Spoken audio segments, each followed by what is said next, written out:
আমরা সেই আশা রাখি। কিন্তু আমরা এও বিশ্বাস করি যে জাতি তার ইতিহাস নিয়ে সচেতন নয়, ঐতিহাসিক ব্যক্তিদের নিয়ে সচেতন নয়, সেই জাতি গুণী ব্যক্তির জন্মায় না।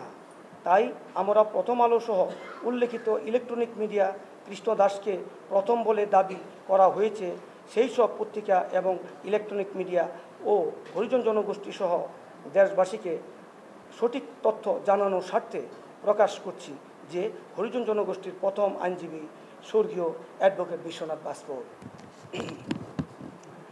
স্বর্গীয় অ্যাডভোকেট বিশ্বনাথ বাজপেয়ী বাংলাদেশ হরিজন জনগোষ্ঠীর মধ্যে প্রথম আইনজীবী হিসেবে 1989 সালে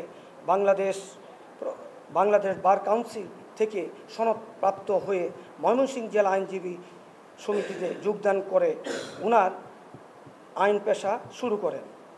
তিনি একজন বিজ্ঞ আইনজীবী বিশেষ হিসেবে ময়মনসিংহ আইনজীবী সমিতির সুপরিচিত ছিলেন। এছাড়াও হরিজন জনগোষ্ঠীতে ব্যাপক সমাদৃত ছিলেন।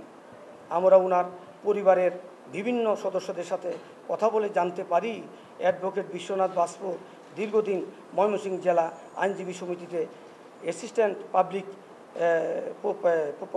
প্রসিকিউটর এপিপি হিসেবে দায়িত্ব পালন করেছেন এবং যিনি ব্যক্তি হিসেবে যথেষ্ট পরোপকারী ও ন্যায়পরায়ণ ছিলেন, যা হরিজন জনগোষ্ঠী অনেক নেতৃত্ব দাবি করে আসছেন।